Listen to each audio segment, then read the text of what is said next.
Pranam to all of you, welcome. So we are here in this Advaita Bhavan, or the place of residence of Advaita Acharya. This is Gadadhar Angam, the place of residence of Gadadhar Pandit. And in a moment we'll go to Srivas Angan, the place of residence of Srivas Pandit. So we are somehow gradually visiting all the main places of the members of the Panchatattva. We have visited Mahaprabhu, Advaita, Gadadhar, Srivas, Nityananda also will come, of course. We have a full day naked chakra, just in case. So, yeah, let's begin sharing some words about Advaita Bhavan. And I consider first coming here before going to Srivas Angan, in the sense that Srivas Angan again is a high peak where this night Sankirtan is happening every night in eternal Gaur Lila. It's a parallel of the Rasa Lila in NAVADVIPA. And is connected with Mahaprabhu also relishing his inner moods. But also Advaita Bhavan, the place of residence of Advaita Acharyas, is another of the birthplaces of Mahaprabhu. Right? We have been going yesterday to the Yoga Pith, where Mahaprabhu officially was born. We have been talking about Krishna Lila, how Gaur Lila is born from Krishna Lila, and other forms of Gaur Lila being born and we being born through Prabhupada's birthplace. So Advaita Bhavan is another place in which Gaur Lila is born, because this is the place from which Advaita Acharya called Mahaprabhu to descend basically on earth. So it is said that Mahaprabhu came to this world. There are primary reasons for his descent and secondary reasons. So the primary reasons, we have been mentioning them these days, three main questions. What's the glory of the love of Sri Radha? What's the beauty that she perceives in me, Krishna, wonders? And what's the happiness she derives in perceiving that beauty? For the sake of exploring all that and seeing himself through her loves, as we talk today, Mahaprabhu comes for primary reasons. And there are secondary reasons. Not to downplay the secondary reasons, but just to highlight the primary, they are called primary. And the secondary reasons, there are a few of them. One of them is Mahaprabhu comes to establish the Yuga Dharma, or the religion for the age, as we conceive that in Gaudiya Vaishnavism, Nam Sankirtan, which in this case becomes the natural extension of his inner experience. The primary reasons is experiencing something, and Nam Sankirtan is the way through which his experiencing is spread all over, Prem Sankirtan. And also there are two other secondary reasons why Mahaprabhu comes to the world. One is in response to the chanting of Haridas Thakur. Now, Haridas Thakur was born before Mahaprabhu as an elder. He's called the Namacharya, as you know, the Acharya of the name. And he was chanting, he was a disciple of Advaita Acharya, just in case. And his chanting somehow attracted Mahaprabhu to descend also. That's another reason. And one of the other reasons is the call of Advaita Acharya. So the call of Advaita Acharya, and in one sense the call of Haridas Thakur through his chanting. So in Chaitanya Charitamrita it is described, Advaita Acharya is sitting here on this spot, Advaita Bhavan, and I need to say this, Advaita Acharya is considered to be, among other identities, he's considered to be Mahavishnu. So who is Mahavishnu? Mahavishnu is that aspect of God that is primarily related to this world. Again, God is one indivisible truth, but there's one face of the divine that is especially related to Shristi Lila, or the play of creation. So Mahavishnu is the God who oversees material creation. So Advaita Acharya is that personality appearing in Gaur Lila. And so Advaita Acharya as Mahavishnu, he contemplates, is described in Chaitanya Charitamrita, that contemplates the suffering of the souls in this world. So he has like a glimpse of the universal suffering. I mean, being Mahavishnu, being God, he is aware of the suffering of everyone. And he's overwhelmed by that suffering. He starts to cry deep tears of compassion Advaita Acharya. This I'm saying because sometimes devotees will say, no, God is transcendental and He doesn't know what we are suffering because He doesn't experience suffering Himself. But even if we will say God is not experiencing suffering because of illusion, as a conditioned soul may experience, it doesn't mean that He doesn't feel anything for what we are feeling. You follow the point? It's like, I don't know, a mother had a miscarriage. I cannot know what that is in this lifetime, but I can know enough as to empathize with her suffering. It's not that I don't feel anything. I can feel as much as I can feel from my... So in the same way we could say God, from our perspective, does never become a conditioned soul covered by the gunas and experiencing the suffering that comes from there, but He can, being omniscient and being all loving, all compassionate, all empathic, connect as much as He can, which is a lot, with everyone else's suffering. So from that place of deep empathy, Advaita Acharya starts to cry, deep tears of compassion, and to call for Mahaprabhu to descend, shouting, Chaitanya Charitamrita says. He starts to shout ecstatically, calling the Yuga avatar to come to help the conditioned soul. So it is said that he worships Salagram Shila, as you will see in the altar. The altar is depicting that. Advaita Acharya worshipping with Shalagram Shila. Advaita without a beard, again. He's an elder of Mahaprabhu, but beard actually is not mentioned in scripture. And he worships Shalagram Shila with tulsi leaves and Ganga water. Very simple external offering, but he's doing that with tears of compassion and shouting and calling the Lord to descend, shouting with deep longing. So that's enough for Mahaprabhu to descend. He doesn't require fancy worship, complex paraphernalia, patram pushpam, phalam toyam, that's it. No? Some leaf, some water, and your heart in it. So Advaita Acharya, which again is paradoxical because Advaita Acharya is God, and he's calling for God to appear.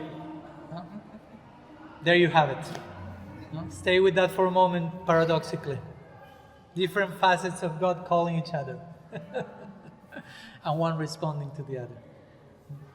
So this, in one sense, the birthplace of Mahaprabhu in that sense, from one of the many perspectives, because this is the place where Advaita Acharya glanced at the universe and experienced universal compassion, which again is a very telling point about how Advaita Acharya's compassion brought Mahaprabhu's compassion. We glorified Mahaprabhu's compassion, and with good reasons, but behind his compassion there was this compassion bringing further compassion and further compassion. So again, another invitation for us to embody that same principle, for us to enter into that. So Advaita means non-dual, right? Dvaita means two or dual, and Advaita means non-dual, which doesn't mean that he subscribed to Advaita Vedanta of Shankaracharya. That Advaita means non-dual or not two, which means he is not different from his God. He's not the one without the second in Prabhupada's words. Advaita Mahaprabhu, we are talking about the same person.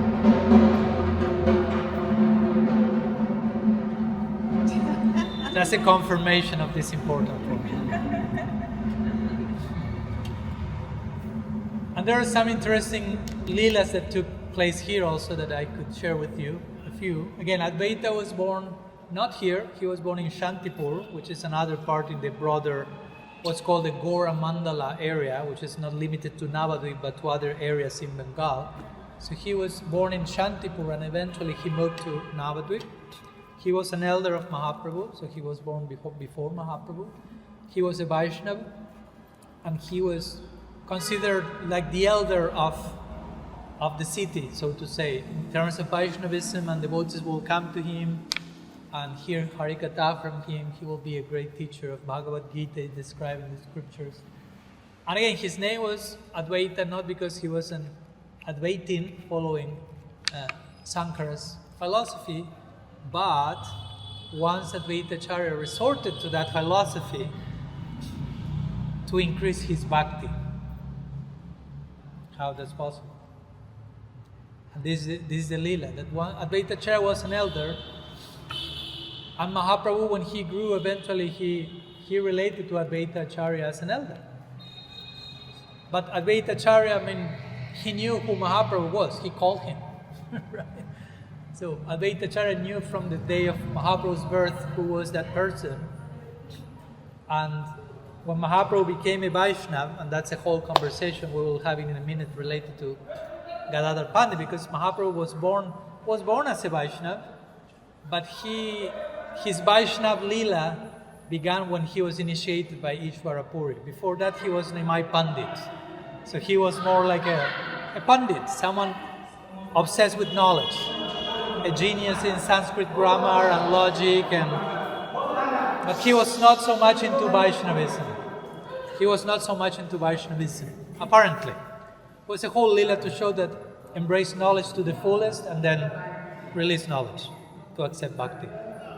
So when Nimai became a Vaishnava, he will relate to Advaita Acharya as an elder. But Advaita Acharya knew who Mahaprabhu was, so Advaita Acharya couldn't tolerate being treated as an elder. No? That's the mood of an elder. A real elder is not telling people, hey, treat me as an elder. I'm an elder. Now they put like a card, elder, right? Elder. He couldn't tolerate being treated as an elder. He wanted to serve Mahaprabhu. He wanted to fall at his feet. And Mahaprabhu will never allow that. He will do that to Advaita. So Advaita Acharya devised a plan. Again, he started to preach Advaita Vedanta. No? So to explain the Bhagavad Gita in an impersonal way. Which again, there is place for that, but Advaita was a Vaishnava. So he started to preach Bhagavad Gita from an impersonal perspective with a very specific purpose in mind. So he embraced Advaita from that sense. And eventually news came to Mahaprabhu, Advaita Acharya is explaining the Bhagavad Gita with an impersonal conclusion. And he's spreading that message around all the people that will used to listen from him from a personal perspective. So Mahaprabhu became enraged. So he went running where Advaita Acharya was. And he took Advaita Acharya, fasten your seatbelt. Advaita Acharya was elder, so he took Advaita Acharya.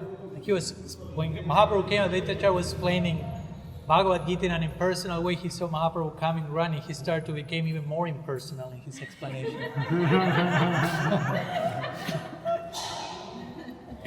And Mahaprabhu started to come quicker to Advaita Acharya. Advaita Acharya was like, yes, it's happening. So when Mahaprabhu stands there and is listening to Advaita Acharya, he becomes as impersonal as he can and try to reduce the whole Bhagavad Gita to Shankara's Advaita Vedanta. And Mahaprabhu becomes transcendentally enraged and takes Advaita Acharya down of the Vyasasana to the floor. And starts to tell, like, why you called me? No? Remember, he called Mahaprabhu. You called me to descend, and now you're doing this. He starts to slap Advaita Acharya. Mahaprabhu was young, was powerful. Advaita Acharya was elder. His wife, Sita Thakurani, was scared. Like, you are going to kill my husband. It's like, please don't do it. But Advaita Acharya, Mahaprabhu was like, why you call me? You call me for me to witness this? How you dare to do that? And Advaita Acharya starts to say, Jai, Ki Jai, finally, I caught you. So Mahaprabhu is like, no? For so long I was trying to offer respect to you, but you were always respecting me, and now you are disrespecting me. No? That feels so nice to me. Again, it's not that he was masochist, but he couldn't tolerate that Mahaprabhu, he knew who he was offering him so much respect. Now you are not treating me with reverence, with etiquette, with all this formality, falling to the ground, garland, blah, blah, blah. You are slapping me. There's so much more intimacy and sweetness and proximity. I defeated you today, Advaita Acharya. And Mahaprabhu is like,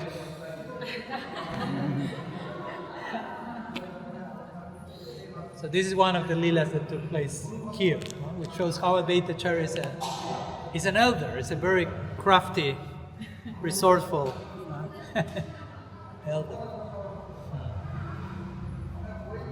And there is something very interesting also that happened regarding Advaita Acharya, because Advaita Acharya remained here for some time. Many of the associates of Mahaprabhu, as we will see, when Mahaprabhu took sannyas, many of them left Navadvip. Because, and he also moved outside of Navadvip back to Shantipur. Gadadhar Pandit, as we will see, he moved with Mahaprabhu to Puri. Srivas Pandit, when Mahaprabhu took sannyas, he left to Kumarhata, another place, because they couldn't tolerate remaining in Navadvip without Mahaprabhu. Everything was reminding them of Mahaprabhu. It was too much for them. So when Mahaprabhu eventually accepts sannyas, as you know, at 24 years old, till 24 years old he lived here in Navadvip. He accepts sannyas at 24, he goes to Puri, and he stays in Puri basically with a few, of course, traveling South India, Vrindavan, but Puri becomes his headquarters by the suggestion of Mother Sachi, right? When she knows that Mahaprabhu is taking sannyas, and Mahaprabhu himself asked, "Where shall I establish myself? You tell me, Mom." And she said, "Okay, go to Puri. It's not so far, and there are always devotees coming and going, so I will always be receiving news from you." So Puri is like a second room in the same house, she said. So that's why Mahaprabhu established himself in Puri. So Mahaprabhu is in Puri, and at one point Advaita Acharya, remember, Advaita Acharya is Mahavishnu. Also Mahavishnu is that form of God that somehow, it's like the, how do you say in English? Custom house through which things come. So through Mahavishnu all the avatars come to the world. So Advaita Acharya invited the avatar of Mahaprabhu to come, and especially in terms of Yuga Dharma, Advaita Acharya is more connected. Mahaprabhu come to spread Yuga Dharma on earth. No? As we will see, Gadadhar Pandit is more related to Mahaprabhu's primary purposes for descent. Advaita Acharya is more inviting for the spreading of the name. So he invites the Yuga avatar to come. But at one point of the Leela of Mahaprabhu, Advaita Acharya invites the Yuga avatar to retire. Before Mahaprabhu passes, when Mahaprabhu is in Puri, Advaita Acharya sends a very cryptic message to Mahaprabhu. He was still in Navadvip, and Jagadananda Pandit visits Navadvip. And through Jagadananda, Advaita Acharya sends a riddle to Mahaprabhu. Let me read it literally because it's very interesting. So Advaita Acharya says, let's see where it is. Here it is. It says, please, Advaita Acharya says, please inform Mahaprabhu, who is acting like a madman, that everyone here has become mad like him. Inform him also that in the marketplace, rice is no longer in demand. Further, tell him that those now mad in ecstatic love are no longer interested in the material world. Also tell him that one who has also become a madman in ecstatic love has spoken these words. That was the message. So Mahaprabhu read that and became very serious, very grave. Now, he understood, Advaita Acharya is saying basically, you came to distribute divine love, everyone became mad of that, so the function of the Yuga avatar has been fulfilled. There's no one else to become mad about it, everyone else is already, So now it's time for you to retire that function of the Yuga avatar, stop the spreading of the name, and continue to concentrate further on the primary reasons for your descent. So to say that after reading that message, the mood of Mahaprabhu changed drastically. And he stopped basically being a public person. He entered the Gambhira, and basically for the last 12 years of his life, he never left Gambhira. And he was deeply cultivating and relishing these three main purposes for his descent. But it was Advaita Acharya who invited him to retire his Yuga avatar function and concentrate on the main purpose of his descent, which is quite connected to Gadadhar Pandit. We will go there in a minute. And one more thing that I forgot to mention, something very beautiful. Maybe some of you may have, going back for a moment to compassion, because that's one of the main qualities represented in Advaita Bhavan, and something that we, personally, I think we all need to embrace, not only being compassionate to others, but becoming aware of the compassion that is already coming and responding accordingly, as we were reflecting in the morning. And there is this book called, a book written by Mula Prakriti about Srila Prabhupada, our Prabhupada, a friend to all. If you haven't read that one,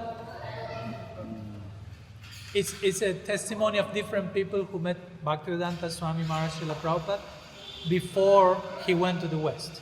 So mostly people from India who knew him as a grihasta or as someone. They didn't even know who he was. And then when he became Prabhupada, they connected, oh, that Baba that I met in this place. So it's a very sweet recollection of memories. And it is described in this book of Muli Prakriti, Mataji, that in Shantipur, there's a testimony in the book about from the Mahanta, or the one in charge of the temple in Shantipur, where Advaita Acharya was born. And he will say that, almost every day, at least for a period of time, Prabhupada will visit Shantipur, and the Mahanta will say, every day I saw someone dressed in white. Prabhupada was not a sannyasi even at that time. And he will come in front of the deity, Advaita Acharya, and he will cry and cry and cry and pray and stay there for hours. And he will leave. No? Come by himself, whole day crying, praying, leave. And again, the Mahanta didn't know who was this person, basically, right? And again, eventually, he casually, somehow in Shantipur, some devotees, after the whole movement exploded, devotees were in Shantipur distributing back to God magazine. And they happened to give one magazine to this Mahanta in Shantipur, and he's like, seeing Prabhupada as a sannyasi, and he's like, oh, this is the same person. Now he connected the dots how Prabhupada was preparing himself for that campaign of distributing this in the most merciful way by coming to pray at Advaita Acharya's feet, who he called Mahaprabhu to descend. Because many times Srila Prabhupada is related, and rightfully so, to Nityananda Prabhu, right? Shakti Abhish avatar of Nityananda Prabhu, Nityananda giving everything the most indiscriminate way. Again, many points of connection between Nityananda Prabhu's campaign, going to the lowest section of society. Prabhupada started in the US, in the lowest section of the part in the area. No?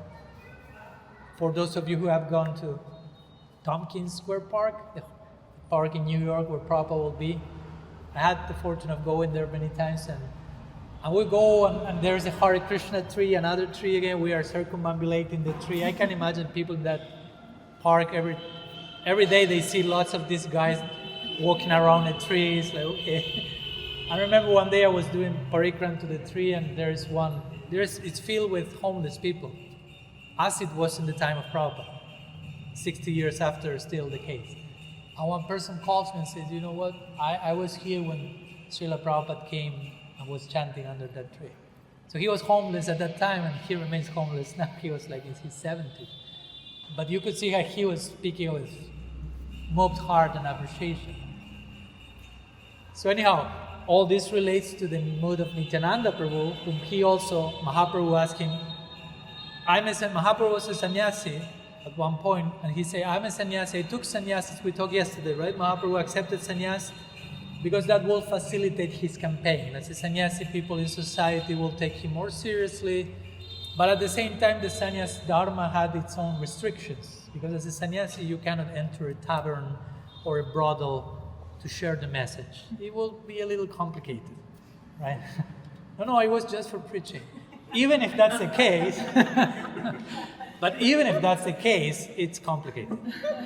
So he asked Nityananda Prabhu, you are not sannyasi, you are avadut, you are beyond all, you go to those places where I cannot go. So Nityananda Prabhu will be seen in brothels and taverns and with the lowest kind of society, hanging out with them. and redeeming all of them. Jagai-Madhai is here, and there. We'll see if we have time today to go to the Jagai-Madhai Ghat. If not, we'll go someday, where the redemption of Jagai-Madhai happened.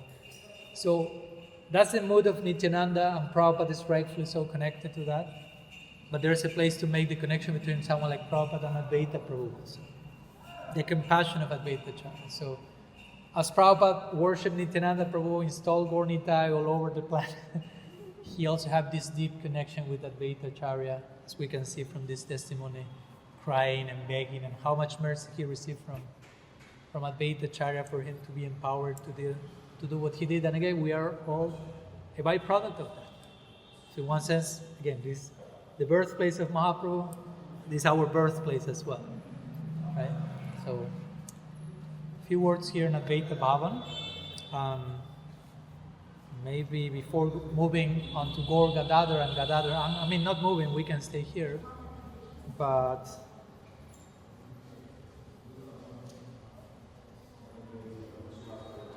okay, one exercise. We have space here, so you can yeah, we'll do an exercise. I'll let you know, and then we will select we'll do it in groups of 3. Sorry to interrupt. It's okay. I appreciate your videos online. Your name? Lakshman Das. Lakshman From Das. Australia. Krishna-bhakti. Yeah. My pleasure. Hope to meet you again. Hopefully. We have a few public programs. We're in my. Actually, today I'm leaving. Okay. So, Safe travels. Thank you. Pleasure to meet you. Very good. Okay.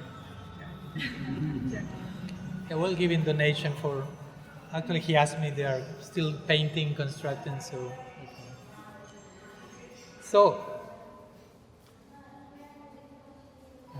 This happens all the time, right? Mahaprabhu, Maharaj, YouTube ki jai.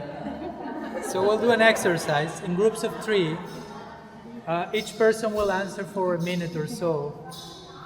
Where the prompt is this: where in my life or in the world do I see suffering that moves me the way Advaita Acharya was moved? Again, not to compare ourselves with Advaita Acharya, but where in my life, in my own life or in the world, I see a suffering that moves me in a similar way to the way Advaita Acharya was moved. So we can shift turn for 2 minutes each in groups of 3. And also after that, I will let you know, don't go too far.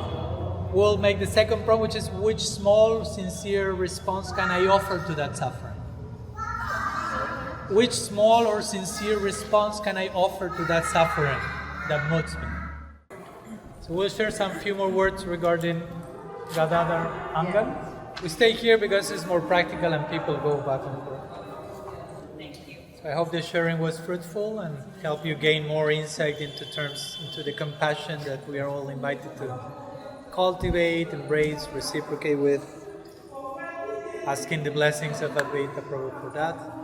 And again, as we say, Advaita Acharya is quite instrumental in Mahaprabhu's descent, mostly in terms of the secondary purposes, which are quite primary for us, very important.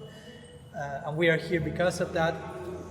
And Advaita Acharya resided in this place, and next to him, as you can see, it's a very intimate, close neighborhood. Srivas Angan, Srivas Pandit living here, 5-minute walk, Advaita Acharya living there, 30-second walk, Gadadhar Pandit living there. So that's invitation, right, to have a very intimate village connection in eternity. For that we need first to learn to coexist with each other so we can tolerate living 30 seconds from the next person. That's why we are here, and we still need a few meters more than that, more time. But gradually the idea is, I'm just 30 seconds away from you. So this is a place where Gadadhar Pandit lived in Navadvip. Gadadhar Pandit, there's a lot to say about Gadadhar Pandit. Today won't be the day of that. Tomorrow we will speak in detail about Gadadhar Pandit in the morning. So far the first 2 mornings we talked about Gaur Tattva. Tomorrow we will talk about Gadadhar Tattva, because tomorrow we will go to Bodrum. and there we will go to Bhaktivinoda Thakur's place, my favorite place in Navadvip, by the way, one of them. And there are the deities of Gaur Gadadhar that he worships. So to prepare ourselves for that darshan, we'll talk on Gadadhar Pandit. But since we are at his place here, we'll share a few words more about his life and a few leelas. But tomorrow we will talk about the tattva, the position, the internal importance of Gadadhar Pandit. So, of course, briefly, for those, I mentioned that these days Gadadhar Pandit is Sri Radha in Gaur Lila. That I will mention today, briefly. Now, Mahaprabhu is not Radha and Krishna in every sense of the term. Mahaprabhu is, as a Chaitanya Charitamrita say, Radha Bhava Dhyuti Subalitam Nomi Krishna Swarupam. It means Nomi Krishna Swarupam. In his Swarup, in his identity, Mahaprabhu is Krishna. Radha Bhava Dhyuti, coming with Radha Bhav and Radha Dhyuti. Radha Bhav means the inner disposition of Radha. Dhyuti means the outer halo of Radha. But it's Krishna. So then who is Radha? Gadadhar Pandit. So Gadadhar Pandit is Radha. And this is the only thing I will say today, I will more tomorrow. Gadadhar Pandit is Radha emptying herself and giving all that she has so Krishna's Mahaprabhu can be successful in Gaur Lila. Because Mahaprabhu wants to experience what does it mean to be Radha. And Radha is facilitating that by extending that and emptying herself. That's why Srila Siddhartha Maharaj poetically will say, as we said the other day, Krishna and Radha appear on Ashtami, half moon, half moon. The two together, Purnim, Mahaprabhu appear on Purnim. But Gadadhar Pandit appear on Amavasya, which means no moon. Total emptiness. So Krishna can be full moon. But without Gadadhar Pandit, Krishna's Mahaprabhu is not successful. Gaur Lila will be a failure.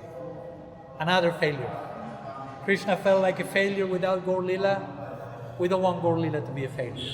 So Gadadhar Pandit is facilitating that. Tomorrow we'll talk about it. But Gadadhar Pandit is the most important person in the whole Gaur Lila. That's as much as I will say today about that.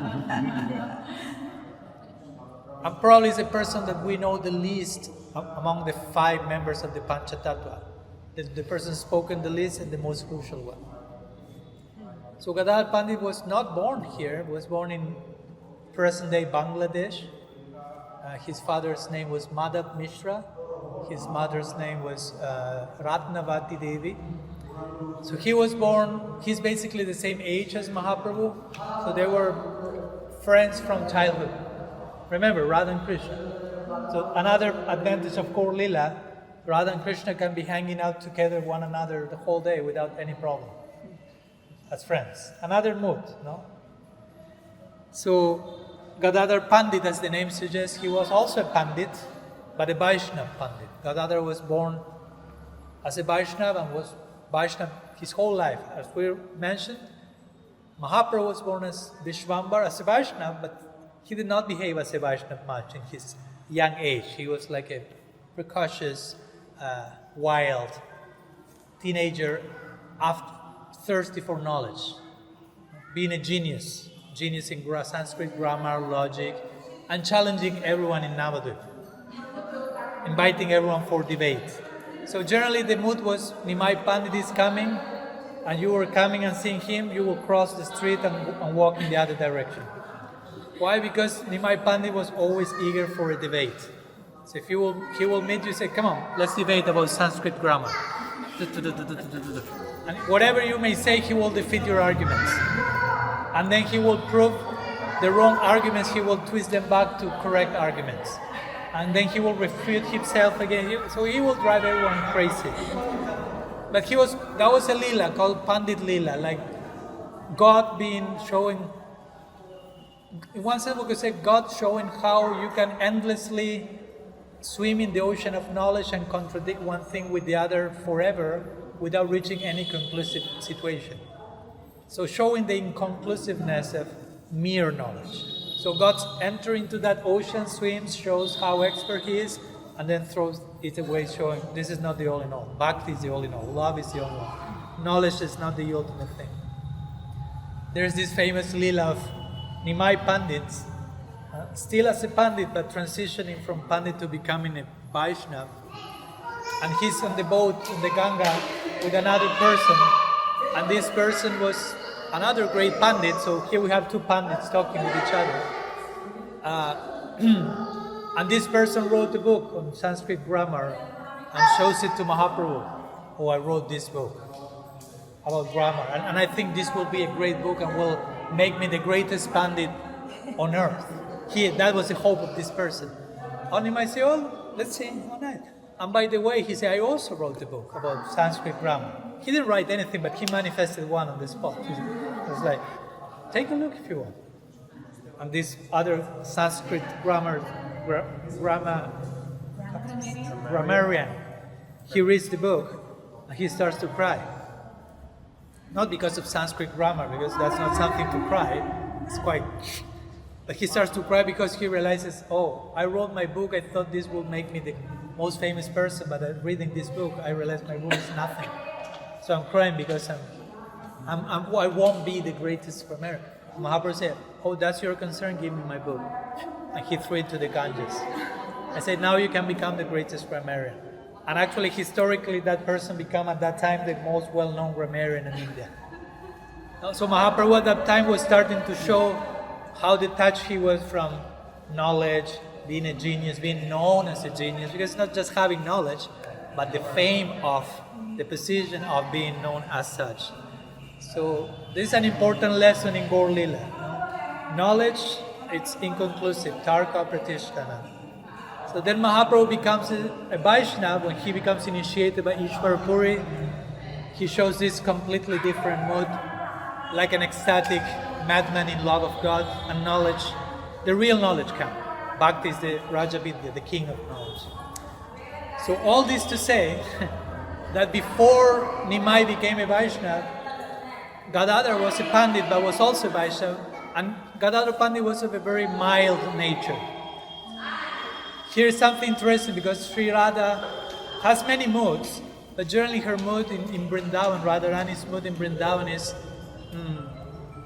Bhamya Bhav, which means kind of left-wing Bhav, not so submissive to Krishna. Sometimes she will chastise Krishna, be angry with him, forbid him from access to the Kunja. She will put Krishna in his place for the pleasure of Krishna, all for the pleasure of Krishna.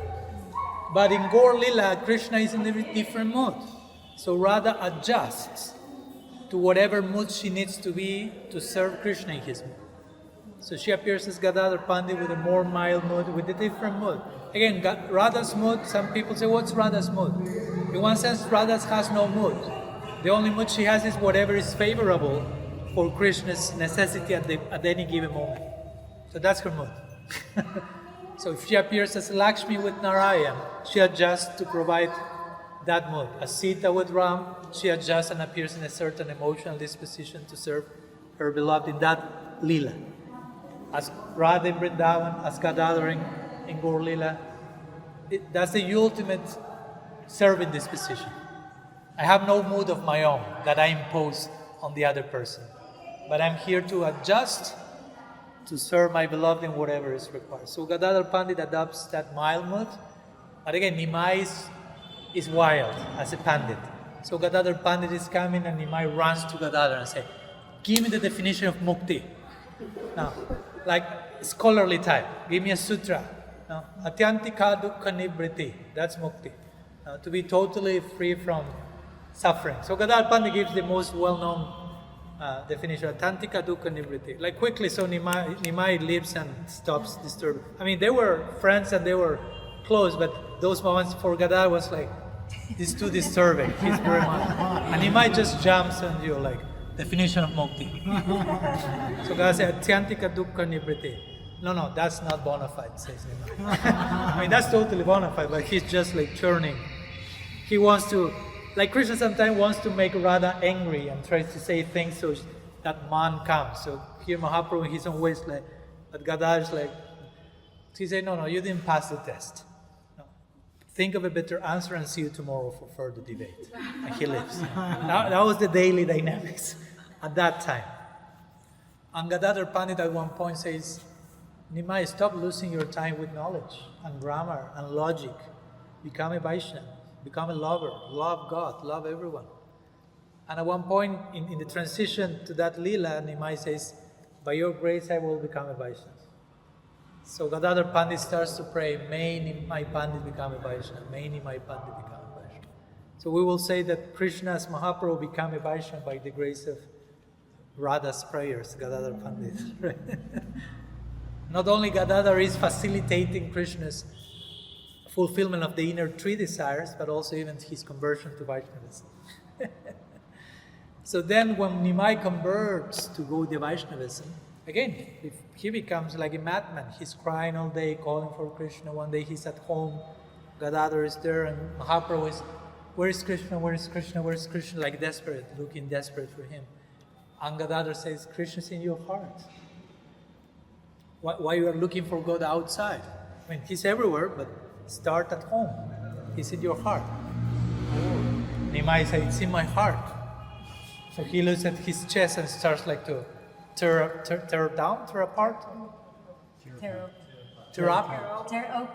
open his cloth, and he tries to open his chest to find Krishna. No? That's the level of longing that we have to develop at one point. Where's the object of my love? I'm willing to tear open my chest. So Sachimata was there, Nimai's mother was there, and seeing like, oh my gosh, he's about to kill himself. So she's concerned what to do, and she tells like Gadadhar to pacify him. And Gadadhar very expertly like said, no, relax, no need to tear open your chest. Krishna will come very soon. And Nimai becomes pacified. So Sachimata is seeing that and tells Gadadhar, please, you never leave my Nimai. Because my son now has become crazy, in love of God. That's the madness, that's free will. You choose your own madness. You want to become mad for God, God's love, or for something else. So Sachimata was concerned about her child. He's going crazy. And I see how expertly Gadadhar is dealing with his madness. So she asked Gadadhar, you never leave my Nimai. So now Radha, as Gadadhar, has complete permission to stay with Krishna all moment with the blessing of Yashoda and the form of Sachi Devi. So Gaur Leela is facilitating that. With the blessings of Yashoda, the two of them are all day together. And of course, when Mahaprabhu accepts sannyas and leaves for Puri, Gadadhar Pandit, I will never leave. I received that order, I will never leave him. So he goes to Puri with Mahaprabhu. And knowing that Mahaprabhu was going to establish himself in Puri, he accepts Kshetra sannyas, which means a sannyas where you vow to never leave that place. Because he knew, okay, Mahaprabhu is going to Puri, I make a vow to never leave Puri in my life. And then at one point Mahaprabhu says, okay, I want to go to Vrindavan now. And Gadadhar Pandit says, okay, I'm going to Vrindavan with you.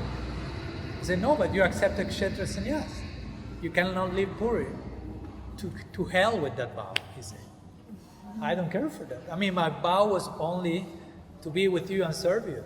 So if now, in order to be with you and serve you, I have to break my vow, I don't care. That's the real vow is to love you, serve you. All the other vows are there to facilitate. So that's another lesson. We take so many vows sometimes, but when the vow gets in the way of the real vow, you need to know when to break the vow. Like the saying says, only those who really properly, nicely follow their vows, they know when to break them.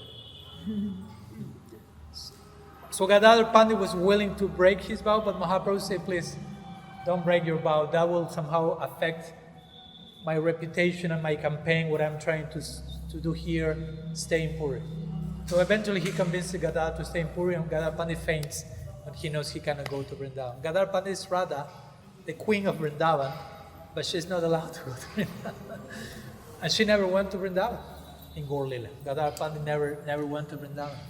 So he stayed in Puri, and Gadadhar Pandit then lived in Tota Gopinath, beautiful place in Puri. Hopefully someday we can be there, my favorite place in Puri. And then we have the deity of Tota Gopinath. Gadadhar Pandit will be the pujari of that deity. It's a beautiful blackish deity of Tota Gopinath. Mahaprabhu entered into that deity when he passed from this world. That's one of the versions, the main one. He entered into Tota Gopinath.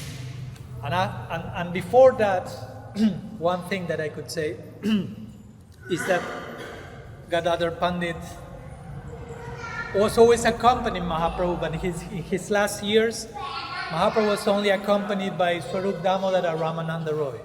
Because somehow Gadadhar is still Radha, but at the end of his Leela, Mahaprabhu was so steeped into Radha Bhav that if Radha will appear as Gadadhar, somehow he will be reminded that someone else is Radha. So Radha herself remains at a distance in Tota Gopinath, and Mahaprabhu remains in Gambhira, deeper and deeper into Radha Bhav. But Gadadhar Pandit is having a vision of what Mahaprabhu is experiencing in Gambhira by worshipping Tota Gopinath. Tota Gopinath will show what Mahaprabhu was experiencing in Gambhira. So Gadadhar is worshipping Tota Gopinath. Eventually Mahaprabhu enters Tota Gopinath, passes from this world. Gadadhar Pandit feels no more reason to live. So he starts to become emaciated, you say? And like this, right? Diminished. So the deity of Tota Gopinath is very big. And Gadadhar Pandit became so diminished that he could no longer worship Tota Gopinath and reach to put the garland. So that night he concluded, I will get someone else to do the pujari and worship Tota Gopinath. I cannot do it anymore. But that's Krishna Mahaprabhu entered there. So that night Tota Gopinath comes to Gadadhar Pandit in a dream and says, no problem, you don't need to get anyone else. I want you to worship me. I'll make the adjustments. So the next day, Gadadhar Pandit goes to Tota Gopinath, and Tota Gopinath originally was a Krishna deity standing like every Krishna deity, and now Tota Gopinath is sitting like I'm sitting now, in Padmasana. So it went down, so Gadadhar Pandit could worship him. So that's one of the few Krishna deities that you will find sitting in Padmasana. And Gadadhar Pandit continued to worship for just a few more months, because it was unbearable for him to tolerate the separation from Mahaprabhu. And then it is said that he passed entering the deity of Radha next to Tota Gopinath in the temple of Puri. So, yeah, some thoughts, some leelas about Gadadhar Pandit, whether here in Navadvip, then in Jagannath Puri. One more. And then we'll go to Srivas Angan. We'll stay there a little bit more time, but to properly honor this place. And I felt first we go here. Again, Gadadhar Pandit very instrumental into Mahaprabhu's main desires, primary reasons to come. And the famous Leela, you all know it probably, but how Gadadhar Pandit received initiation. Again, Gadadhar Pandit is Sri Radha, and he was initiated by Pundarik Vidyanidhi. So Gadadhar Pandit as a Vaishnava, going back to Mayapur, as a Vaishnava, he was always very fond of Vaishnavas. No? That's usually the case with the Vaishnava. You are fond of, if you are a lover of God, you are fond of other lovers of God. You want to hang out with them. So whatever he heard, there is a Vaishnava in town, Gadadhar Pandit was up for that. So Pundarik Vidyanidhi was in town. A very particular, unique, high Vaishnava, but of a very eccentric character, as we will see. So eventually Mukunda, an associate of Mahaprabhu and Gadadhar, he told Gadadhar Pandit, there's a very high-class Vaishnava called Pundarik Vidyanidhi, come to town. So let's go and see him. So both of them go together, Mukunda and Gadadhar Pandit. And Gadadhar Pandit is with this longing, I will meet the great Vaishnava. So when they reach the place of Pundarik Vidyanidhi's place, that's flawed. Anyhow, it's fine. Radha. So they see Pundarik Vidyanidhi, and what do they see? You know the Leela. Those who know the Leela. What do they see? Enjoy it. Huh? And enjoy opulence. Soft feed. He was sitting in a silk sofa with oiled hair, being fanned, with mirrors, smoking a hookah like a pipe, like a world enjoyer. Sitting like that, like taking a selfie almost. Like. So Gadadhar Pandit is there, and in his mind is like, this is a Vaishnava? This is a great Vaishnava? This looks like a Vishayi, like a world enjoyer. So why, in his mind, he didn't say anything. But Mukunda was next to him and he could read Gadadhar's mind. He could see he has some conflict here. So let's show him who Pundarik Vidyanidhi is. So Mukunda quoted one verse from the Bhagavatam, Aho vakyam shranakala kultam jigyan sayapaya dapishatvi levendating gatrichitang takonyam kambandayalum sharanam brajena. He was a famous singer, so he sang the verse way more beautifully than I ever said. Which is the verse that says that Krishna is getting closer? Which is the verse that says Krishna gave, how can I surrender to someone more merciful than Krishna? To Putana, who want to kill him, he gave her the position of a mother. How can there be someone more merciful than him? Uddhava is saying that.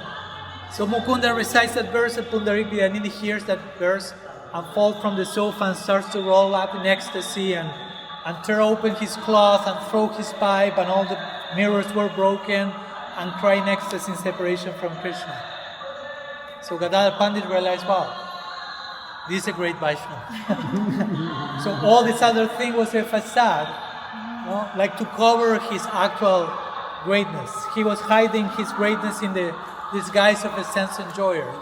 Many times we hear examples of that from great Vaishnavas. They behave as if they are the opposite of who they actually are, so people don't bother them, and they can do their own thing. So now Pundarik Vidyanidhi was really perceived by Gadadhar Pandit. And again, Gadadhar Pandit is Radha, so there is no aparadha that the Radha can commit. So this is an example for us to not judge someone on the externals. So Gadadhar Pandit went to Mahaprabhu and said, I judge this person in this way. I think the only way I can obtain mercy is by accepting initiation from that person. Mahaprabhu accepts that. Gadadhar Pandit accepts initiation from Pundarik Vidyanidhi. Who is Pundarik Vidyanidhi in Krishna Lila? Vrishabhanu Maharaj. Who is Vrishabhanu Maharaj? The father of Sri Radha. So then, father and son, and daughter in this case, guru and disciple, continue their connection in Gaur Lila. So that's another Lila of Gadadhar Pandit happening here in Navadvipa, teaching us not to misjudge people based on their, even when it seems very obvious that they are whatever, take the time to scratch the surface and see what's there. So, big lesson for us to Shri Gadadhar Pandit ki jai, Gadadhar Angan ki jai, Advaita Bhavan ki jai, Shri Advaita Charya ki jai, Gaur Premananda Hari. So next we move to Srivas Angan. So welcome to Srivas Angan, another epicenter of the spiritual domain, not only here on planet Earth, but even in eternity. As we say, Srivas Angan is the residence of Srivas Pandit and his family. Originally, this area was his house. He will live with his wife, with his brother, with his brother's family, his mom, big family. And they will host Mahaprabhu. What Srivas Angan is mostly known for is the night kirtans. But there are many other things that happen here. We'll go there in a moment. But he will live here and be the host par excellence in the eternal Gaur Lila. And even here on earth. And again, Srivas Pandit, in the good sense of the term, was a super grihasta. Now, he was not sannyasi. And for those who think, grihastas are whatever, low down. Well, here you have a grihasta having the most privileged position of hosting and receiving Mahaprabhu and all his associates. And in one sense, the main Leela is taking place here, which is the Rasa Leela, the circular dance of the Krishna and the Gopis in Vrindavan. The parallel to that in Gaur Leela is the Rasa Sankirtan that happens every night in Srivas Angan, eternally. Maybe we will read that description from the Ashtakaliya Leela that we shared, because that was a beautiful one. But first, a few words about Srivas Pandit. So Srivas Pandit, of course, is one of the 5 members of the Pancha Tattva. That's one of the ways of speaking about him. We have been exploring Mahaprabhu, Gadadhar, Advaita a little bit. Now is the turn of Srivas. Each one of these members represents something in particular, of course. Mahaprabhu is Krishna, Bhagavan. Nityananda Prabhu is Balaram, first expansion of Krishna. Gadadhar Pandit is Sri Radha, Swarup Shakti personified. Advaita Acharya is Mahavishnu, as I mentioned, this face of God dealing with material creation. And Srivas Pandit represents us. Tatastha Shakti. The perfection of Tatastha Shakti. All that we can be is embodied in the figure of Srivas Pandit. He's also connected with being Narad Muni, the sacred trickster, who will come and stir the dal and create some holy disorder to bring things to a new order.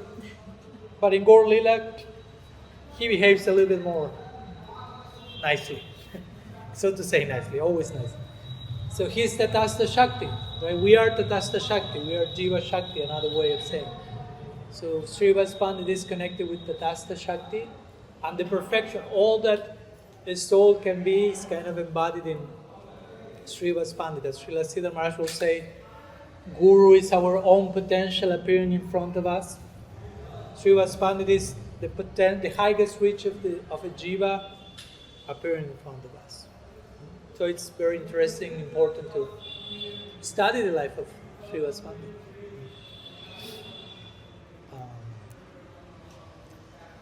So he was a Pandit. Here we have another Pandit, Gadadhar Pandit, Srivas Pandit. Mahaprabhu was surrounded by Pandits. But again, very simple-minded, very humble, very loving. And again, it's an example of rendering all that he had in the service of Mahaprabhu. He was married, he has house, he didn't work. That's an interesting point, because he was too engaged in serving Mahaprabhu. But at one point he was concerned, like, well, I have few kids, my brother's living here with his family, my mom. I may need to do something for my living. Mahaprabhu said, like, you have surrendered everything you have to me. Nothing will be ever lacking from your home. Lakshmi Devi is here residing and providing everything, and that's the case. So many things happen here at Srivas Angan. Okay, we're in a very sacred spot. Later we'll spend a few moments more in silence trying to sink in what's, not only what has happened here, but what's continued to happen. Remember, we talked on day one, Gaur Lila is already continued to take place. It's not a relic from the past, right? This is not a museum. Even when we went the other day to the Chaitanya Museum, in one sense it's not a museum, because museum gives the idea of something from the past, something not alive, a relic. So this is not the case here. Sankirtan continues to take place here, and great personalities have spurtis or visions of how the rasa Sankirtan here continues to happen. But many other leelas happen here. Remember when we were in the museum in Kolkata, we entered Srivas Angan there. Remember we had the trailer of Srivas Angan in Kolkata. Nanda Kumar was... Nobody forgets that. And some of the narrative explain this famous Mahaprakash Leela, which took place here. 21 hours of uninterrupted epiphany. Mahaprabhu sat on a throne, not usual to... Generally Mahaprabhu is in the mood of a devotee, eventually stepping into the mood of the greatest devotee, Sri Radha. Not music here, but its own. I'm stopping here.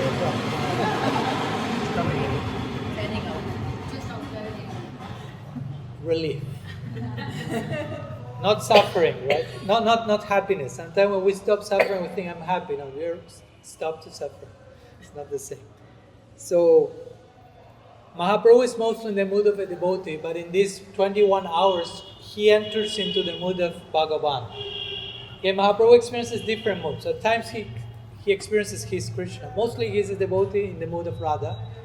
But in these 21 hours, he sat on the throne, on the altar, on the throne reserved for Bhagavan, and he showed himself as Bhagavan for 21 hours without stop. He showed himself to Srivas Pandit as Nrsimhadev, eventually to Murari Gupta, Ramachandra, to devotees who had some struggles. He told them, I knew which struggles you went through that day. This happened. I was there. I knew. I was knowing your heart. So he showed full omniscience, all these type of things that only God can show. And he was giving blessings to everyone. Here. Right now. Yeah. So he was in that mood, not only of overt divinity, but overt generosity and like lavish. What do you want? Ask me. Given. Any blessing, given. Any blessing, given. So he was like blessing everyone in a most lavish way. And at one point, there's one interesting lila in this connection, you may know it, with Mukunda. We mentioned Mukunda before. He went with Gadadhar to see Pundarik Vidyanidhi. Mukunda was a singer in Mahaprabhu's group. And Mahaprabhu was blessing everyone, but Mukunda was not receiving any blessing from Mahaprabhu. So the devotees say, why you are not giving blessing to Mukunda? And he said, I don't want to hear anything about that Mukunda. So Mahaprabhu becomes very serious. Again, this with a purpose. Mahaprabhu remains very merciful, even when he seems to be angry with someone. He said, Mukunda is going here and there and associating with everyone and anyone, and he's not committing deeply in any direction. Again, he's trying to use him as an example for us too. We can associate with different people, but also that shouldn't be an excuse not to be committed internally in some direction. Let's not use being broad and talking to everyone as a way of avoiding responsibility. So we say, I don't want to see Mukunda. So better I will cancel my darshan to him. So Mukunda is kind of exiled to his house. And Mahaprabhu, he was accustomed to see Mahaprabhu every day. So try to think about these two things. First, what must it mean to see Mahaprabhu every day? Wow. And second, what must it mean to see Mahaprabhu every day, to not be able to see Mahaprabhu? Oh. By Mahaprabhu's direct order, you cannot see me. So Mukunda is in his house, dying in separation from Mahaprabhu. He's dying in separation from... Again, he's accustomed, that was his daily bread, his daily meal, his daily air, to have the darshan of Mahaprabhu. Mahaprabhu said no. So he's dying in separation, and all the devotees are knowing this is happening, and they feel we have to intervene because Mukunda is dying, we want to save his life. So they go to Mahaprabhu and say, please, do something. No. Again, the most merciful, compassionate Lord. Very strict. Again, with a purpose, as we will see. So at one point, they go to Mukunda. Mukunda he's just living for the next darshan. That's the thread that keeps his pran coming from his nostrils. Like the hope that at one point and they see Mahaprabhu again. So at one point, like his last wish, he asked these devotees who were every day going to visit him to make sure he was still alive and to somehow give him some hope. Stay alive, you will see Mahaprabhu. So Mukunda one day said, can I ask a favor? Can you ask Mahaprabhu when he will give me his darshan again? That's the only question I have. When I will see him again. Whereas in our tradition it will say poetically, when he will cross the path of my eyes. So he asked the devotees, please ask that question to me. That's the only thing I need to know. So they go to Mahaprabhu. And they say, Mukunda, we just came from seeing Mukunda. So Mahaprabhu was like, what does he want? Like looking in another direction. Again, all this with a purpose. He wants to know when you will give him his darshan. Mahaprabhu say, in 1,000,000 lifetimes. Next question. So the devotees were like, 1,000,000 lifetimes. And Mukunda is waiting for their answer. And they know if they thought we will give him that answer, we will kill him. And we don't want to kill Mukunda. He's already about to die. But at the same time, he's waiting, so they have to go and convey the answer that Mahaprabhu gave. So they go back, and Mukunda is, so did you ask the question? Yes. What did he say? And everyone's like, you tell him. You kill him. You kill him. I don't want to. So finally, one gathered some courage, so he said, in a million lifetimes. So everyone else waiting for the passing of Mukunda. But that's not the case. Mukunda jumps in the air and starts to dance and celebrate and cry in ecstasy and roll on the ground and say, Jai Gorhan. And everyone's like, maybe he has some hearing problem. Maybe he heard 1 minute, 10 minutes, 1 week. So they go again just to, he say 1 million lifetimes. Yeah, I heard it. So how can you be celebrating that?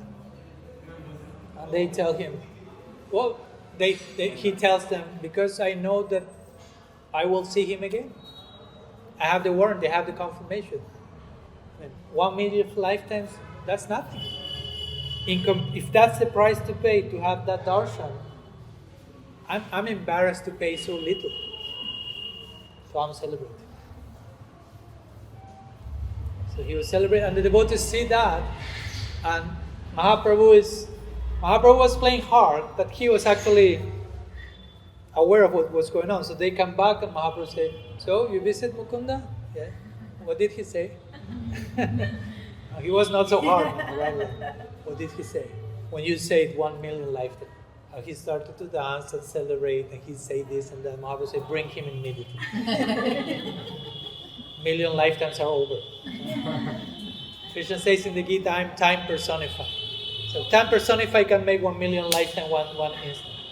And then Mukunda comes and Mahaprabhu embraces him, and he starts to, Mahaprabhu to glorify Mukunda like, you own me, I belong to you, nobody lost me like you. And so there was a whole lila to churn the heart of everyone, including each one of you that I'm seeing your faces now. So this also took place here in Srivas Angan. And many other lilas, again, we can be the whole day and eternity here speaking what took place here. Another famous lila is the Vyasa Puja lila, happening in Srivas Angan, the worship of Vyasadev. That at one time, and Nityananda Prabhu happened to be here. So at one point, Nityananda Prabhu came and met Mahaprabhu. We'll go to that place these days, Nandanacharya Bhavan, the meeting place of Mahaprabhu and Nityananda, first time in the Leela on earth that happened nearby. So the worship of Vyasadev happened, and they say to Nityananda Prabhu to conduct the worship. Nityananda is Balaram, Guru Tattva, and that's narrated in Chaitanya Bhagavat. That's very funny because Nityananda Prabhu Avadut, they gave a garland to Nityananda and say, okay, this is the garland to worship the Guru principle, so you have to put it on Vyasadeva. And Nityananda has the garland, he puts it on himself. Because he's the original Guru, right? So he has the right. So everyone's like, no, it's not like that. I think it's like they're saying, he will sit on the throne of Vyasadeva. No, you have to worship that. And Nityananda is kind of like bubbling and not saying anything, like behaving like a crazy madman, but at the same time making a very real, sober point that he is to be there. He's the best person to be there. So, and again, apart from all these leelas, another famous leela we hear the other day in Kolkata, the death of Srivas Pandit's son. They were in Sankirtan. And this is a delicate one. Hopefully you understand that with proper sensitivity, because Mahaprabhu and his associates were doing night Sankirtan, dancing, celebrating. At this time, and we will go there in a minute, the Sankirtan was not public. Mahaprabhu will go into the streets to do Nagar Sankirtan. Nagar means in the street. The Sankirtan will be just private in Srivas Angan with an intimate circle. On one of those nights, they are doing Sankirtan, and one of the young children of Srivas Pandit dies. So they are doing Sankirtan, and somehow Srivas Pandit sees his wife and others crying during the Sankirtan, so he asks what's going on. Say, your son has died. And Srivas Pandit says, you have to understand that properly, say, okay, but let's not make a fuss out of it, because I don't want Mahaprabhu's Kirtan to be disturbed. Again, this doesn't mean you be insensitive, and if your son is dying, we don't care, let's sing, let's continue singing. But again, this is in a certain context, and it speaks about what happened after, which eventually Mahaprabhu was This is the point. Mahaprabhu continues to sing, but he feels there's something going on here. I don't feel the usual bliss in Sankirtan here. Did any tragedy happen in the house? And Srivas Angan said, no, nothing happened. like trying not to disturb his mood, which again is an important point. Not to dismiss the other thing, but he tried to keep his beloved Lord experiencing what he needs to experience. Mahaprabhu said, okay, let's continue Sankirtan. No. Something's going on here. And he eventually comes to know Srivas Pandit's son died. Oh, I want to see him, Mahaprabhu said. So the baby's there, young boy. And everyone is crying in the family. And Srivas is concerned that I don't want to interrupt the flow of experience to Mahaprabhu. Again, not insensitive to the other thing, but too sensitive to that. And it may be difficult for us to accommodate that if we are not too sensitive for serving Mahaprabhu's pleasure as the center of reality. And Mahaprabhu revived the kid. He performed a miracle. There are many of these miracles also in the life of Mahaprabhu, bringing dead back to life. But in our tradition, those are not much emphasized, because for us that's not so important. In the sense of even a yogi with mystic powers can do things that are considered miraculous, which many times is just a process that we don't know how it's happening, basically. And we call it miracle. 10 seconds.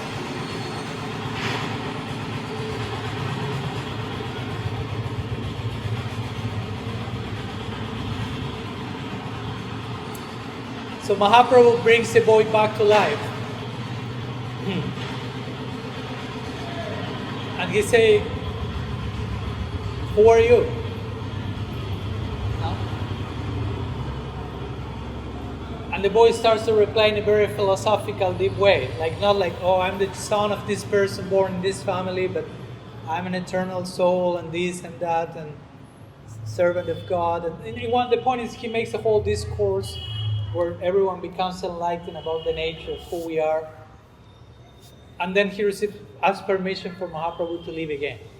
Implying basically, due to my particular journey, this was my ascribed period to be here. I need to continue. And he leaves. And everyone accepts that. So that happened here also. It's another lila in terms of acceptance of the cycles and periods of life. And Mahaprabhu himself being part of it. So going back to the Sankirtan, again, Sankirtan was private here in the beginning. It started with very deep, private, intimate churning before it went out. That speaks about also this idea that sometimes devotees want to share the message with the world, and that's beautiful and great. But there needs to be a churning, internal, personal, before that happens properly. We saw this with Bhaktisiddhanta Saraswati Thakur. His father asked, please distribute the message of Mahaprabhu. He took 1 decade to chant 122 rounds per day to warm up for preaching. Srila Prabhupada the same. It's not that he just went to the West. He was in Vrindavan and Radha Damodar, praying deeply, going to Advaita Acharya's place in Shantipur. In this book, we see so many places he was visiting, crying and praying and doing very deep sadhana. So in the same way, before the Sankirtan flooded outside of Srivas Angan to the streets, there was a very deep churning between Mahaprabhu and his intimate associate, deep relation, deep personal experience and realization. That's the connection between the words achar and prachar. Achar means personal experience and example and conduct. And prachar is what translates sometimes as preaching, a word I don't like, to be honest, much.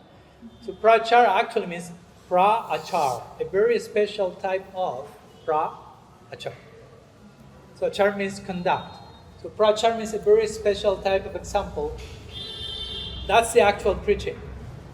If I have a very deep experience and realization, that presence in itself transforms. That's what Mahaprabhu showed when he converted Sarvabhauma Bhattacharya. We go to Puri for a moment. The greatest logician on earth, And Mahaprabhu converted him sitting at his feet and being in silence for 1 week. He didn't say anything. He just listened. Sarvabhauma Bhattacharya is presenting his points. Mahaprabhu was in silence. But so much achar was coming from him, so much impact, that at the end of those 7 days of silence, the greatest Pandit on earth was completely transformed. What's going on with me? That silence has done something to me. And then Mahaprabhu said 2-3 words like checkmate, and then Sarvabhauma was another madman in his groups dancing and singing along with him. So, but it all begins with achar. If you are practicing from a real place, that will attract the people. Like the saying goes, where the lotus blooms, you don't need to call the bumblebee. So when your heart is blooming with realization, those who are ready and thirsty for that pollen, they will be attracted by the fragrance. Somehow that will happen. We don't need to force people, to convert people. I mean, that's my take. I mean, I'm not against sharing, as Mahaprabhu did, but not in a way of trying to convince you against your will. So I feel better about myself. Try to convert the world, so somehow I feel more secure about myself. Because everyone is chanting Hare Krishna, so I must be doing something right, because everyone else is doing it. That's not the place from which we reach to other people, but from a place of universal compassion, as the one Advaita Acharya did, deep realization. So anyhow, this is the place where this Sankirtan was taking place, internally, deeply. And this was a very intimate place, which invites, to be part of this Sankirtan. Not everyone could take part in this Sankirtan, but this is not because of elitism, but just because the type of Sankirtan invited for a certain type of vulnerability and showing up with a certain level of nakedness. And not everyone was willing to enter us. Yes, there are 2 examples that show how not to show up for Sankirtan, how not to show up for Srivas Angan. No? And these are the examples of Srivas Pandit's mother-in-law and this Brahmin that we mentioned yesterday. Let's go there first. This Brahmin who wanted to enter the Sankirtan, and he said, yeah, because I'm very sattvic, I only drink milk. So I'm qualified to be allowed into the Sankirtan. Because I'm very pure from a sattvic material point of view, I'm only taking milk, a very pious food. Mahaprabhu said, that doesn't make one qualified to enter Sankirtan. Just being pure materially, being very pious, and probably being very proud about your piety. We need you to throw all those masks, be utterly vulnerably, utterly sincere, then you can be part.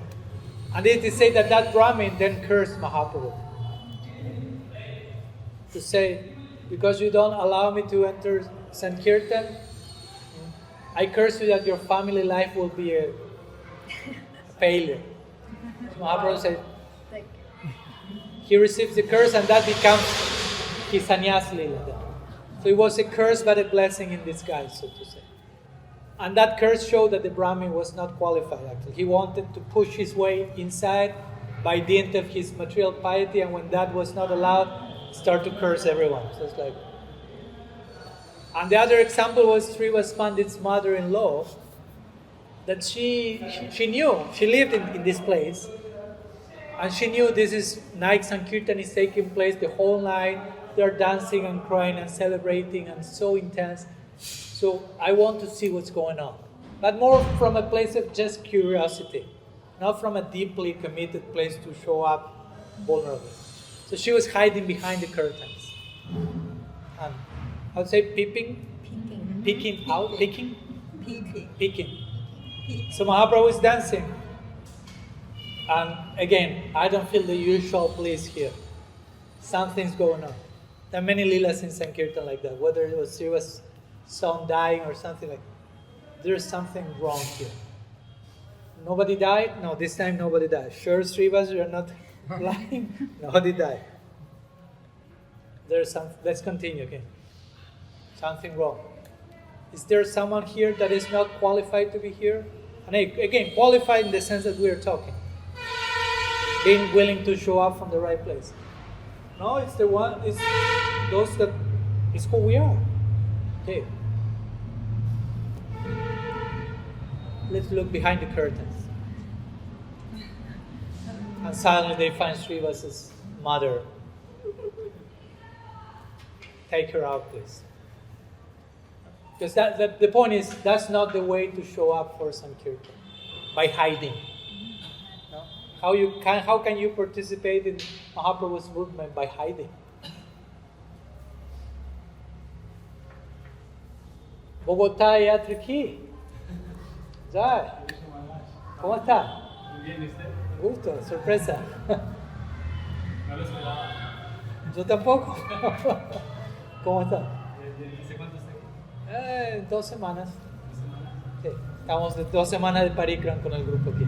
NAVADVIPA. Hoy Srivas Angan. Me ayuda mucho verlo. Igualmente. ¿Cuándo va a Colombia el año entrante? No sabe todavía. Avisaremos cuando sepamos. No interrumpo el Parikram. Gusto. Hare Krishna.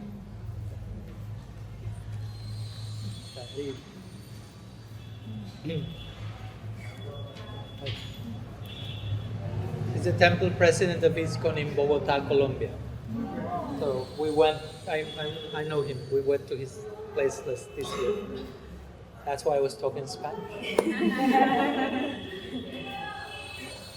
So we cannot join Sankirtan by hiding. That's the lesson. No? You have to show up. Here I am, sincerely, without masks, not trying to fake it till you make it, but naked till you make it. Transparency, vulnerability, sincerity, honesty. And then you can show up and dance with Mahaprabhu and Advaita Nityananda like we did in Kolkata. There were no curtains behind to hide and peek. No, that's not Srivas Angan, real Srivas Angan. So that's something that happened here. And also, of course, in connection with this Sankirtan that will take place every night, not everyone was in favor of it. Let's not be naive, like, oh, everyone was worshipping Mahaprabhu, everyone was in Sankirtan, everyone was Gaudiya Vaishnava. No, there was opposition, there was people blaspheming Srivas Pandit, because Sankirtan was private, but was pretty intense and loud, and it was whole night. No? So neighbors were not happy, let's put it that way. No soundproofing. Yeah, there was no soundproof system like Sudevi's Yogashala. No? So there was people against them, not only because of they couldn't have a good sleep at night, but because of other things. And interestingly, the main opposers to Mahaprabhu were Hindus. So were his own people. Like it happens in many traditions. Like Jesus was crucified by his own people, basically, and so on and so forth. Generally, as we were talking the other day about the tragedy of the slightest difference, remember? Generally, one's own people are the ones who end up betraying you. So Mahaprabhu had a position, Srivas Pandit had a position. And at that point, there was complaints brought to the Kasi, the Chand Kasi. He was a Muslim governor because this part at that time was governed by Muslims. So the Chand Kasi the Hindus complained about Mahaprabhu and his Sankirtan to the Chand Kasi. So in order to make a point, they came here, Chand Kasi with his people, and they broke a mridanga. You will see one of the 3 altars, there is a broken mridanga. So that's what this took place. Chand Kasi came, the devotees were doing Sankirtan, and the Chand Kasi order took a mridanga, boom, say, next time it will be worse. Now I'm breaking a mridanga. Next time I cannot tell you what will happen. No? And they were afraid, maybe we'll be converted by force to Islam and made to eat meat. Sometimes the things happen, so there was fear among the group, the associates of Mahaprabhu. What will happen? So they brought the issue to Sri Chaitanya Dev. Kasi came, so what to do now? So you know what happened after that. So Mahaprabhu said, let's go out on Sankirtan. They want to cancel the inner Sankirtan.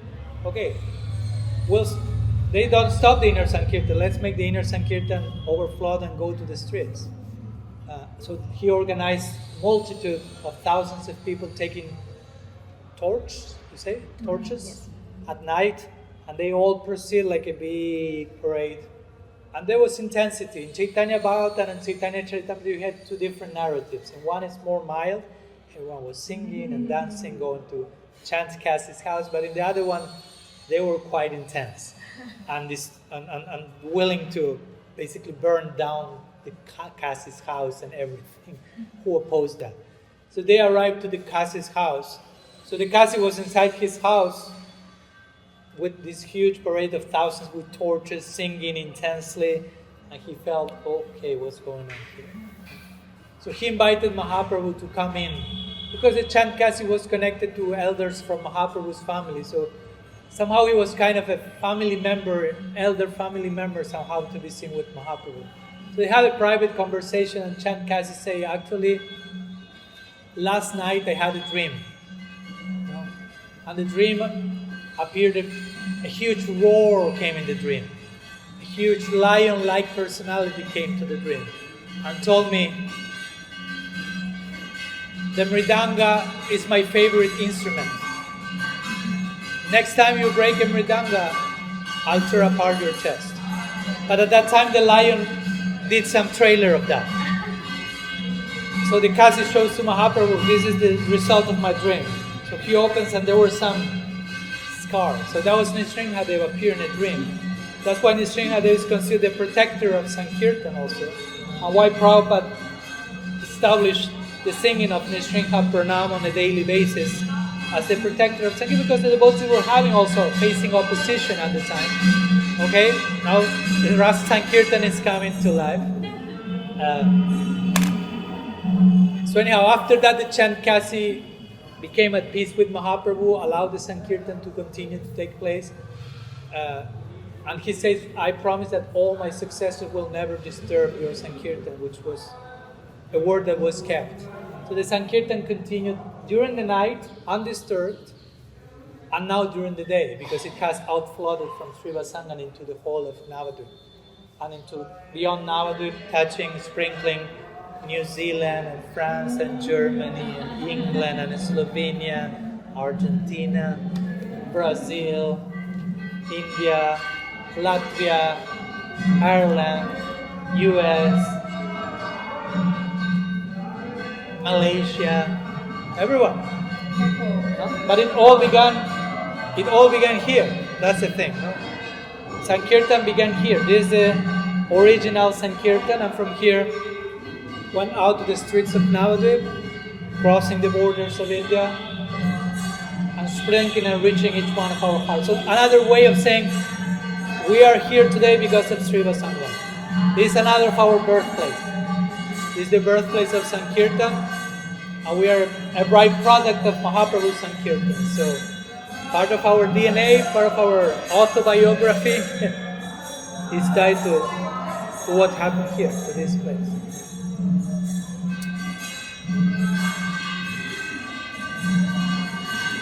So we can spend a few moments in silence and thinking in what's going on here, receiving the Sankirtan as a reminder of the night Sankirtan, and then we can read a little bit the description of the night Sankirtan in the Ashtakaliya Lila of Mahaprabhu, because we shared that already, but it's a charming one. So we just can sit, if you want to journal, to chant japa, to pray, to listen, stay here for a few minutes if you want to sit a little bit, but night, as it's described, because it's not happening here on earth only, but in Nitya Navadvip, in the eternal Lila, every night there is a Lila. The day is divided in 8 periods, and one of them is the Nisha Lila, which is divided from 10:48 p.m. to 3:36 in the morning. So this is the longest period of the day, along with the midday period. And I would like to read, we shared that in the group, maybe you have already read it, but we'll go through it again. It's a beautiful depiction. It's a few pages, so let's try also to visualize it. If it helps, close your eyes, listening, whatever helps you to enter more into what's actually taking place here now. Can you hear me? I cannot talk louder than that, so if not, feel free to come closer. Wandering through Srivas Pandit's flower garden, our Prabhu sits surrounded by his associates, deeply absorbed in Braja Bhav. Knowing the essence of Gaura Hari's mind, Sri Swarup Damodar describes how at that precise moment Sri Radha hears Hari's flute call and hastens with reckless abandon to the meeting road. Collyrium only on one eye, an anklet where a bracelet should be, one earring missing, bells loosened, half-braided tresses swinging as she runs. Impervious to obstacles in the night's thick darkness, Sri Premamai Radha runs onward, impelled by a single necessity, to offer herself to her Prananath, the Lord of her life, with even more expertise and dedication than even before. Now, both nervous and pensive, Sri Radha and her Sakhis sit at Vamsipat, Vrindavan, right? Exchanging intricate riddles while eagerly awaiting Govinda's arrival. When he at last comes, the Braja Gopis greet him with proper honor. Dressed in their Sylvan attire, Sri Radha Madhav roam through Brinda's groves in Chakra Brahmana, circular turns, winding through the labyrinthine pathways leading to the inner bowers of Srimati Brindadevi. Hearing and being possessed by these descriptions, Sri Vishvambar Mahaprabhu is swept into rapture, eventually reaching the sweetness of Baba Shanti, or ecstatic appeasement. Srivas Pandit then decorates everyone with elaborate embellishments suited for the dance about to begin. Now we are warming up so far. So adorned, Gaura's body eclipses a mountain of gold, his complexion shaming the moonlight, his charm conquering innumerable gods of love. Let us bow. Sriman Gaurachandra is dressed for the dance.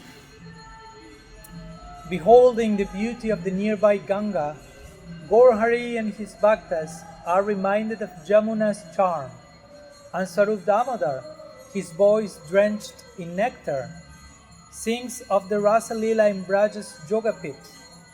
Kartals, conch shells, and mridangas rise in crescendo, and Gaur Govinda Nataraj, the king of dancers, is swept into ecstatic dancing, encircled by his eternal companions. In Navadvip, Rasa Kirtan manifests as Braja's Rasa Leela. Every devotee, having graduated from the Prema Vidyalaya, the school where divine love is the only tutor, offers their whole being through artful movements. Different names of different dances here. Mandali Bandhana, Hali Shaka, Jugma Nritya, Tandava, Lasya, Prabhanga, Kanna. Anklets mark the rhythm as tears stream unchecked, and shivering in Prem becomes the norm.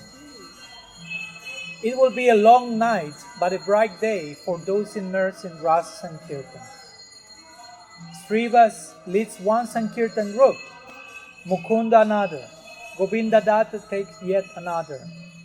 Everyone plunges into Hari Kirtan as Sri Gaur Sundar shouts loudly, as if to split open the universe by the force of his love. At times, Sri Nityananda supports him like Ananta Sheikh. At times, Advaita secretly steals dust from the Master's lotus feet. Again, Advaita always trying to not be an elder with Mahaprabhu. Seeing his beloved friend stamping the ground, Sri Gadadhar and others collapse in tears as even the earth trembles. Perspiration pours from Gauranga's pores as if Ganga herself flowed through him. Seeing this, devotees cling to one another's necks, weeping. At this zenith of Prem Sankirtan, Prabhu's beauty dazzles beyond imagination. Jasmine buds and pearl strands bind his curls. A bee swarming wreath hangs onto his knees, one hand raised high, the other on his hip, as he frolics in Srivas' courtyard, gazing upon each Vaishnava. Some weep, some laugh, some roar. Others leap and collapse, rolling in dust sanctified by his dance. As Shyam rests upon Jamuna's sands after his Rasa Lila, Sri Swarup Damodar concludes his song and everyone attains Bhava Shanti, ecstatic appeasement. Though ages pass in this wondrous kirtan, all feel it lasted by the blink of an eye. And you have a great time passes quickly. Exhausted by the depth and velocity of love expressed during Sankirtan, Sri Gaurasundar reclines on a jewel platform to rest. Attended by Dambasis and caressed by Nadia's fragrant breeze, he perspires pearl-like drops while inhaling deeply.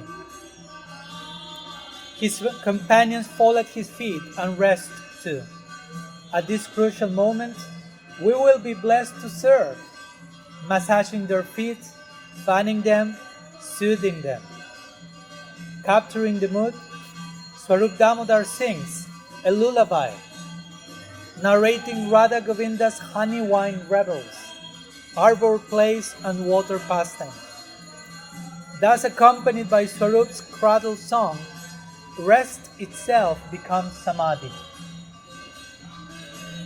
Another mighty roar and the stillness of Bhava Shanti, Srivas Pandit, reading the current of his master's heart, brings forth bathing garments for everyone. Surrounded by a constellation of jubilant bhaktas, Gaur Gopal walks toward the Ganga, perceived in full Brajabhav as the Jamuna. And there he plunges into aquatic play with his companions, just as Shyam Sundar revels with the gopis after the Rasa Leela. Encircled by all sides by the overflowing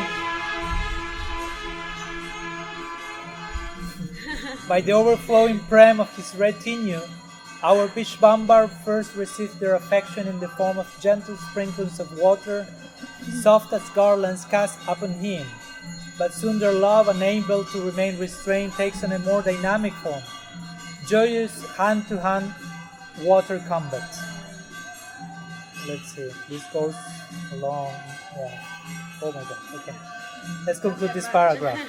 Let's conclude the water combat paragraph. Gaur, Gadai, Nitai, Advaita, and countless others splash, wrestle, and laugh together in waves of liquid ecstasy.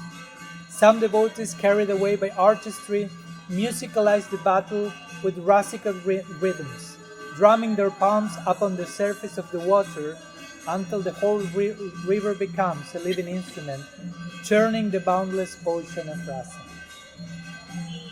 Let's put a pause there. It continues. But we are no longer in Srivas Angan here. We are next to the Ganges. So this is a brief glimpse into what's going on here eternally. So what I'm thinking, if you allow me, we can go by walk, 15-minute walk, nearby Jagai-Madhai Ghat. Since we are water pastime here, we can go to the Ghat, have darshan, share a few words about there quickly, and at 1 we can be picked by the rickshaws from the Jagai-Madhai Ghat. So just a few words in this place, which is not what we thought it was, but it is the place. Because I thought it was a literal ghat, Jagai-Madhai Ghat, and ghat is like these stairs going to the river. But originally it seems this is the place, but the Ganga was flowing at that time here, which is not happening right now.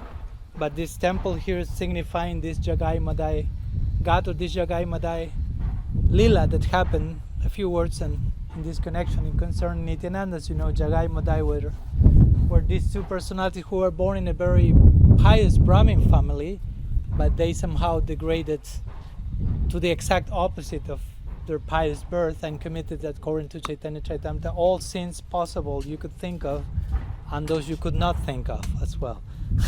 So they were kind of the epitome of degradation. And at that time, Mahaprabhu and Nityananda and his group were performing Sankirtan. And one time Nityananda Prabhu, we have to bring Nityananda Prabhu to the picture. He was the missing one in our Panchatattva depiction of the day. Again, we say he felt attracted to the most fallen. So he heard there are these two brothers, Jagai and Madhai. They are the worst of the worst. And he was like, let's go there. No?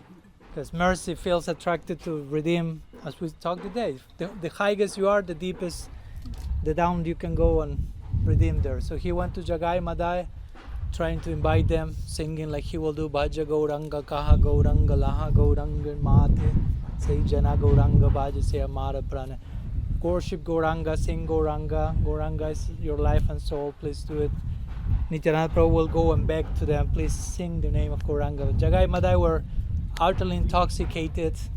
I'm making a long story short, and in that response of intoxication, one of the two brothers hit Nityananda with throw like a jar of mud on his head, and Nityananda Prabhu starts to bleed.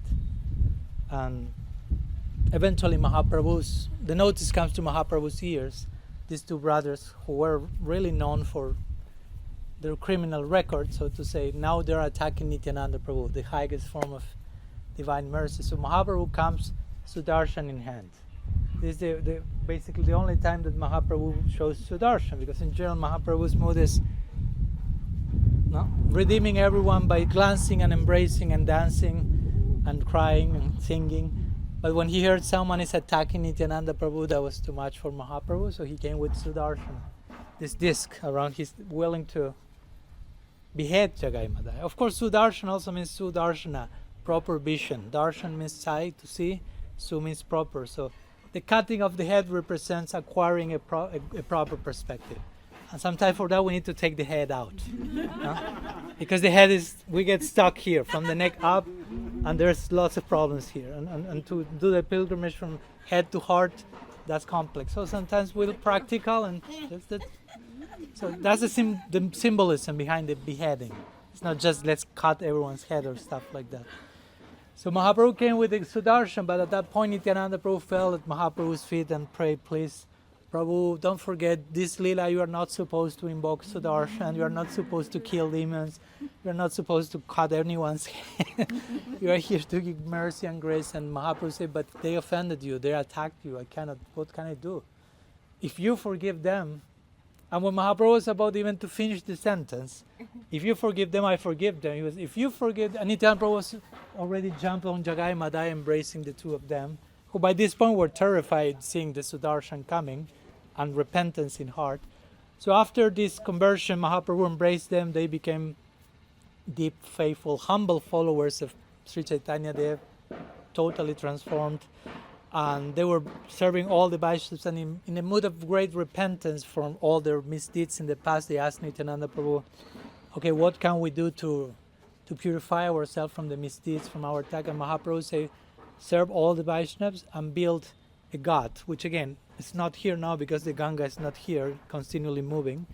But this is that particular place where, where the ghat was constructed by Jagai-Madhai, and they will serve all the Vaishnavas and beg forgiveness. Every Vaishnava that will come to the ghat to bathe, Jagai-Madhai will fall at their feet and beg for mercy, for forgiveness, for whatever they did. So it's a place of redemption, it's a place of forgiveness, it's a place of acknowledgement of our shortcomings and openness to the principle of unconditional love that is always more powerful than all our shortcomings put together, as we say. No? So that place I felt is short, but it was a nice walk, and it's a nice spot to finish today, talking also a few words at least about Nityananda Prabhu. We'll go to Eka Chakra in a few days, so that will be a whole day in the land of birth of Sri Nityananda. But it felt right to conclude with all the Panchatattva and here at the place of Jagai-Madhai. So before leaving for a few seconds, maybe internally we can pray deeply to Nityananda Prabhu's grace to give us the strength to forgive whatever we need to forgive, or to be forgiven in whatever we feel we need to be forgiven, or both, and open ourselves to that grace in deep silence.